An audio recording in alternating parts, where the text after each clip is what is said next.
Bonjour à toutes et à tous et bienvenue pour cette seconde vidéo de la série Une introduction détaillée aux machines virtuelles dans Azure.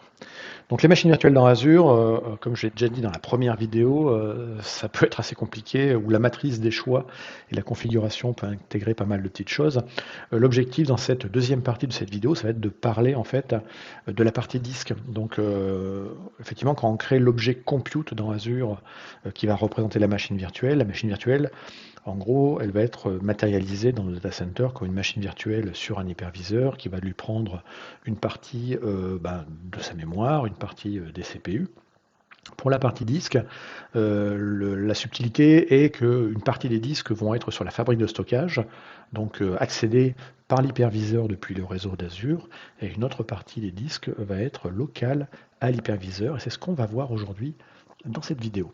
On va voir également, et on parlera également de sécurité et de chiffrement de l'ensemble. Donc, les disques qu'on a dans une machine virtuelle, basiquement, on a trois types de disques. On a les disques système, donc ce sont des disques qui vont être générés à partir d'images, images Linux ou images Windows, images qui sont présentes dans le marketplace d'Azure ou dans votre propre galerie d'images, ça peut être des images que vous avez créées vous-même. Et donc ça représentera effectivement un premier type de disque. Le deuxième type de disque, ce sera bien entendu les disques de données. Donc on peut en avoir un ou plusieurs en fonction de la volumétrie qu'on veut avoir. Et dans ces disques de données, c'est là qu'on installera souvent les applications, les données associées. Là encore, les bonnes pratiques du monde de l'informatique disent que, en général, on va séparer les disques où il y a le système d'exploitation et les binaires du système d'exploitation du reste. Il nous reste un troisième type de disque qu'on va avoir dans nos machines virtuelles, ce sont les disques temporaires. Disque temporaire, alors ça pour le coup c'est vraiment quelque chose qui est arrivé dès le début des machines virtuelles dans Azure, à savoir à peu près 2013-2014, 2013 probablement, où les premières vraies machines virtuelles qu'on avait dans Azure, effectivement, avaient toutes un disque temporaire. Un disque temporaire qui est effectivement euh, attaché à la machine virtuelle sous la forme d'un volume, donc ça peut être le volume D par exemple dans une machine Windows, ou le /mnt/sdb sur une machine Linux. Et donc dans ce disque temporaire, en fait, sa particularité, c'est dans son nom, il est temporaire.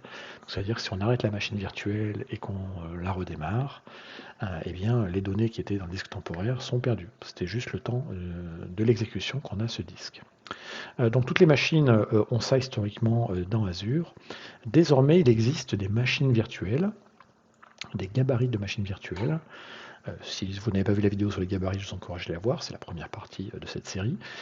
Et donc on a des machines virtuelles, les gabarits, qui n'ont pas de disque temporaire. Donc le disque temporaire, en fait, il est stocké, techniquement, il est stocké sur les disques de l'hyperviseur.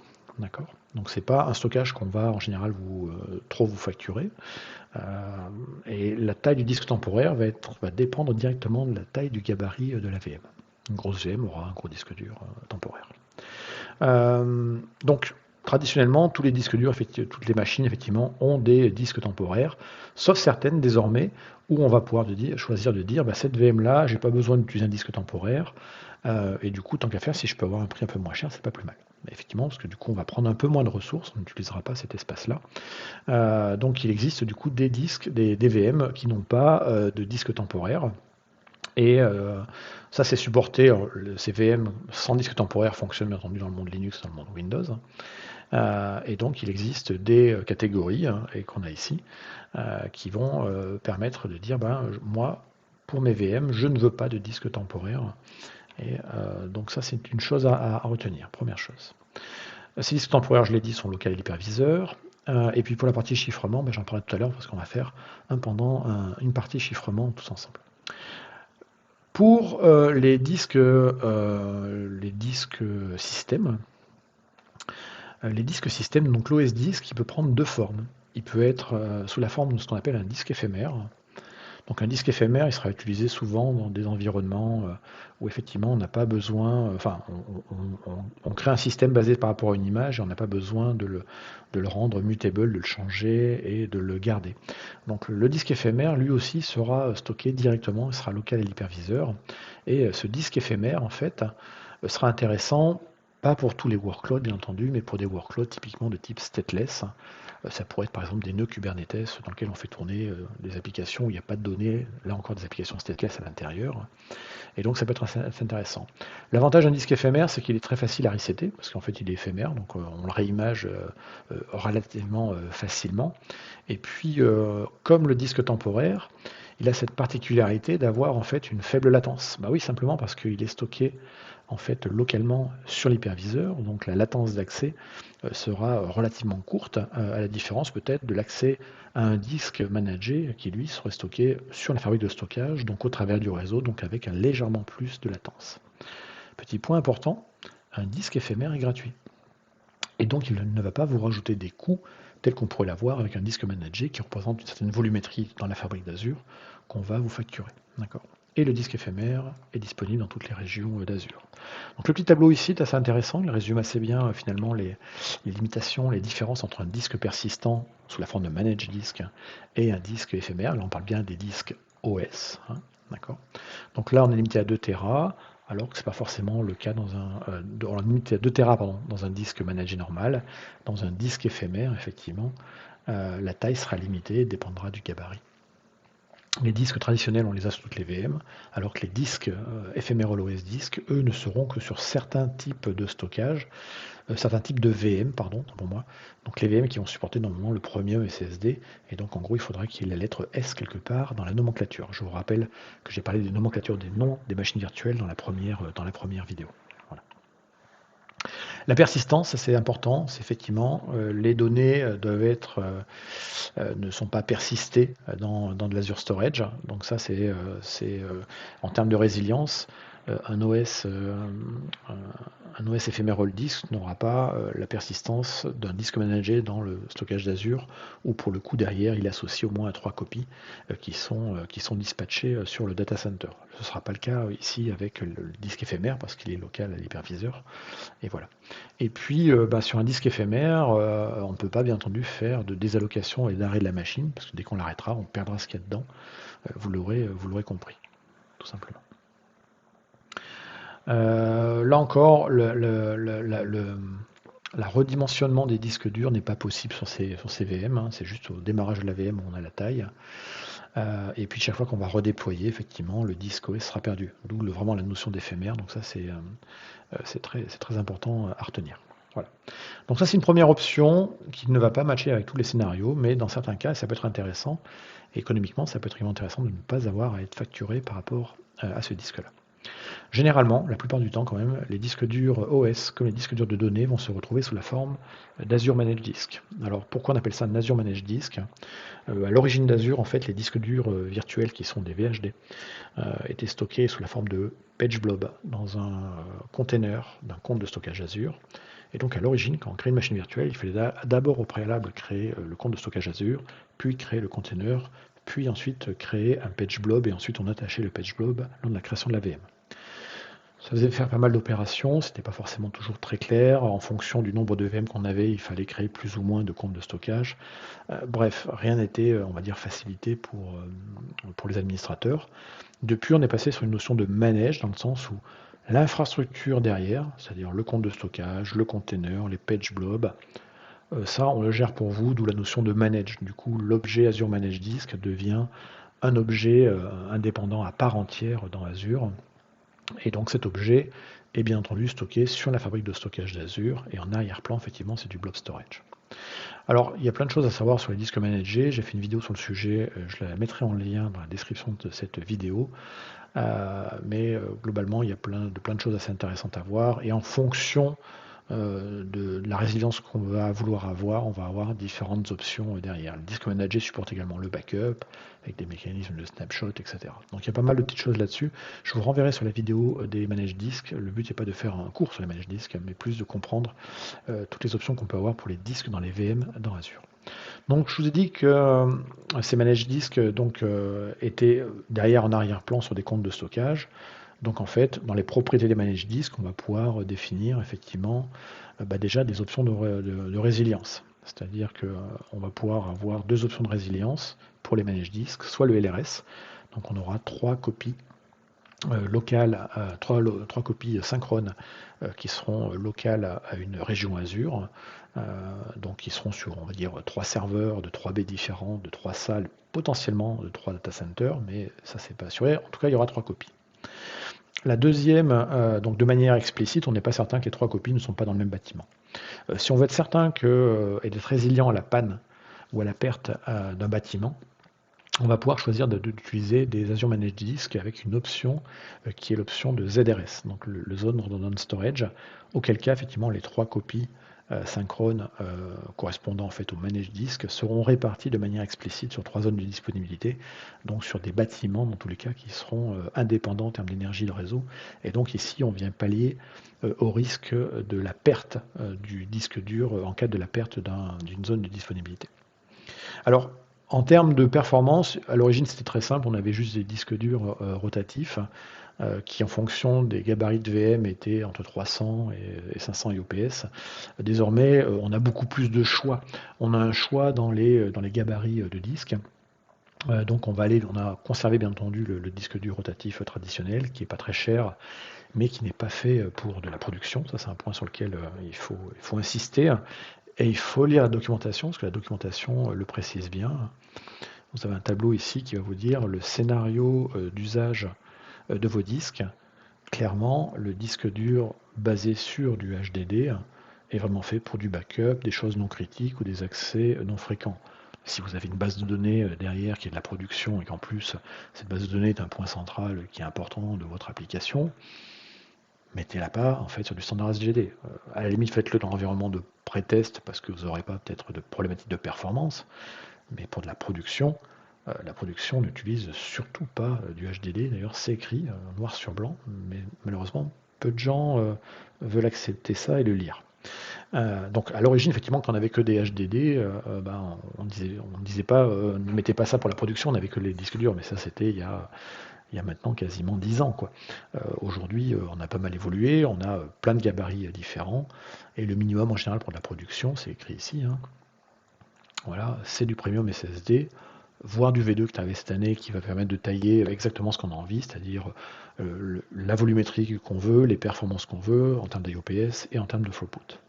Et puis quand on a des contraintes très intensives en termes d'IO, là aussi on va venir prendre des choses comme des ultra-disques. Généralement, la plupart du temps, le gros des disques durs managés qu'on doit avoir dans une infrastructure doit tourner autour du premium SSD, voire maintenant on peut commencer à avoir du premium SSD V2, mais généralement c'est ça qu'on voit. Le standard SDD, là encore, il y a écrit Dev and Test ou des serveurs peu utilisés en entreprise. Le HDD, c'est écrit dessus, c'est pas fait pour faire de la production. Voilà. Au passage, donc pour chacune des classes de stockage que vous allez pouvoir mettre, eh bien, les performances maximum qui seront acceptables dans la VM, bien entendu, et supportées par la VM, seront effectivement capées soit d'un côté par le gabarit de la VM, soit capées de l'autre côté par le gabarit du disque. Donc ça c'est important de regarder que chaque type de disque, en fonction de sa taille, va avoir des performances qui sont annoncées, up to, jusqu'à. Donc ça peut être de l'IOPS ou du throughput, mais il faut toujours compter en fait l'ensemble et prendre les performances de chacun des disques utilisés dans une VM pour comparer ça à l'enveloppe de la VM. Chaque gabarit de VM en fait a une puissance maximum également, ou une capacité maximum d'utilisation d'IOPS et de throughput, et donc il faut trouver la bonne adéquation entre les deux, et pas mettre un disque qui est ultra performant dans une machine qui est petite, et qui du coup, elle, ne pourra pas aller jusqu'aux limites, entre guillemets, du disque dur. J'ai envie de dire que c'est un petit peu comme une voiture. On n'a pas une voiture avec un moteur V8 et des pneus de bicyclette, ça paraît évident, et à l'inverse, si on a une voiture avec des pneus énormes et que derrière, en fait, on a un moteur à pédale, ça va pas être super génial comme expérience. En général, on doit trouver quelque chose qui est entre guillemets homogène en termes de performance. Ce sera d'ailleurs la même chose sur la partie réseau. Maintenant, on va rentrer sur la partie chiffrement, parce qu'effectivement, on a des données, et c'est normal et légitime de vouloir avoir de l'information sur comment sont chiffrées et protégées les données. Donc, quand on sera sur le disque temporaire, donc le temps de disque qui est donc sur l'hyperviseur, sur le matériel, sur le serveur où il tourne les VM, ou si on est sur un disque éphémère, ces disques-là seront sur le hôte chiffrés, donc chiffrés à Trest bien entendu, et donc ça veut dire que le chiffrement de ces disques sera assuré. Donc on ne pourra pas avoir des personnes qui pourraient, si elles veulent arriver à rentrer dans le data center de Microsoft et à voler le disque dur, en fait elles voleraient juste le disque dur et pas les données à l'intérieur parce que les données seraient chiffrées. D'accord. Donc les disques temporaires ici sont chiffrés à Trest avec les clés de la plateforme. Donc ça c'est par défaut. Donc c'est-à-dire c'est des clés qui sont gérées par Microsoft. Et puis pour ce qui est tout ce qui est disque OS et disque de données, toute la partie cache, là encore, elle peut être stockée, chiffrée par des clés plateforme ou par des clés gérées par le client. On a une notion de double encryption, de double chiffrement qui peut exister, qui est assez, je pense, assez récente, si je ne dis pas de bêtises. Et donc l'idée derrière, en fait, c'est si on n'a pas confiance à 100% dans la gestion des clés, on peut avoir un double niveau derrière. Voilà, c'était ici, j'avais pas mis le bon lien.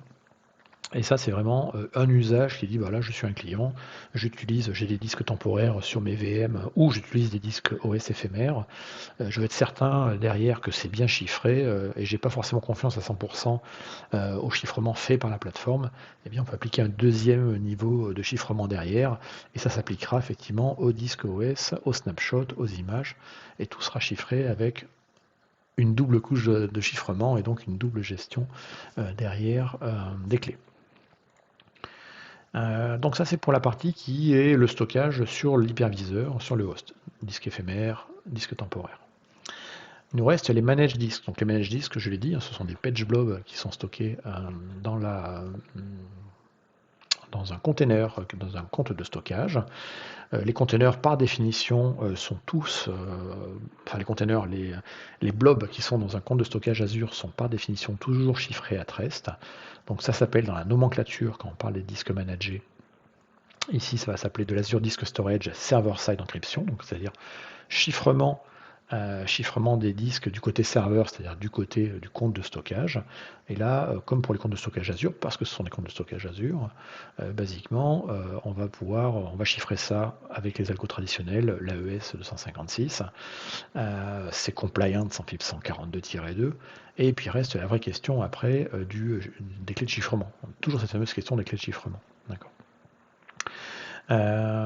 Donc les clés de chiffrement, par défaut, effectivement, on va être sur des clés gérées par la plateforme, mais vous pouvez tout à fait choisir de dire, moi je vais gérer le chiffrement avec mes propres clés, et dans ce cas-là, on sera plus sur du Platform Managed Key, mais sur du Customer Managed Key, du CMK, et dans ce cas-là, c'est le client qui vient avec ses clés, et du coup qui va être le responsable du chiffrement, de la gestion des clés plutôt, qui vont chiffrer derrière ce stockage au niveau du compte de stockage.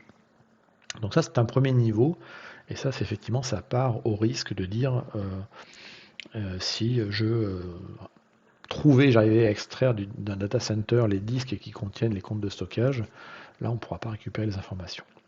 L'autre niveau qu'on va avoir, donc derrière tout ça, effectivement, je l'ai dit, Alco 256, PMK ou CMK. Si on est sur une CMK, donc une Customer Managed Key, la clé va se retrouver derrière, bien entendu, dans un key vault, dans sa déclinaison Manage HSM ou la déclinaison standard. Donc les clés sont toujours stockées dans des key vaults. Ensuite, au niveau chiffrement sur une machine virtuelle, on peut également chiffrer les volumes d'une machine virtuelle. Et donc là, on va appliquer ça aux différents volumes, donc le volume système, le volume temporaire, les volumes de données, etc. Et là, basiquement, ici, on va s'appuyer, donc là, ça va être du chiffrement qui va être fait au sein de la machine virtuelle par le système d'exploitation de la machine virtuelle, et donc avec des mécanismes qui vont dépendre de l'operating system, du système d'exploitation qu'il va y avoir sous-jacent. Donc si on est sur du Windows, ce sera du BitLocker Drive Encryption Key. Et si on est sur du Linux, l'utilisation du chiffrement la techno de chiffrement utilisée sera DMCrypt. Les clés de chiffrement BitLocker vont se retrouver stockées dans un Azure Key Vault. De base, elles sont stockées en clair dans un Azure Key Vault. On voit la clé de déchiffrement. Vous avez la possibilité de chiffrer cette fameuse clé, et donc de la wrapper, et donc d'avoir deux niveaux d'Azure Key Vault, un premier qui contiendra la clé chiffrée BitLocker, et un deuxième qui contiendra la clé qui a chiffré la clé BitLocker. Dernière option qui est assez récente, c'est la partie Confidential Disk Encryption, qui ne va s'appliquer, elle, que sur la partie Disk OS et non pas sur la partie data, à la différence d'Azure Disk Encryption qui, lui, peut s'appliquer sur tous les volumes, quels que soient les disques où ils sont. Donc le Confidential Disk Encryption ne va s'appliquer que la partie OS Disk, et donc elle va binder en fait les clés de chiffrement en fait au TPM, au Trusted Platform Module en fait de la machine virtuelle. Donc là on est effectivement sur des machines virtuelles qui sont un peu particulières, et le contenu ne sera accessible qu'à la VM. Et là pour le coup c'est limité aujourd'hui à des gabarits de VM particuliers, à savoir les DCAS V5 et le ECAS V5. Donc ceux qui ont vu la vidéo sur nomenclature auront compris que les D les D, c'est les généralistes, les E, c'est les memory optimized en termes de famille, le C, c'est pour confidential computing, A pour AMD, S pour stockage SSD. Voilà. Et donc ces machines-là sont assez récentes, et la techno également est assez récente, c'est plutôt assez intéressant. Là encore, pour la partie clé, on peut avoir du PMK comme du CMK. Eh bien, je pense qu'on a déjà pas mal parlé, enfin j'ai pas mal parlé, 21 minutes sur la partie disque des machines virtuelles. Je vous mets également le lien ici pour aller voir l'autre vidéo sur les managed disques, parce qu'il y a beaucoup plus de choses à savoir sur les managed disques, mais ça c'est le minimum entre guillemets vital à connaître quand on va commencer à parler sérieusement des machines virtuelles dans Azure. Je vous remercie de l'avoir suivi. Prochaine vidéo, on parlera des cartes réseau et de tout ce qui est associé au réseau et aux machines virtuelles dans Azure. Merci beaucoup, au revoir.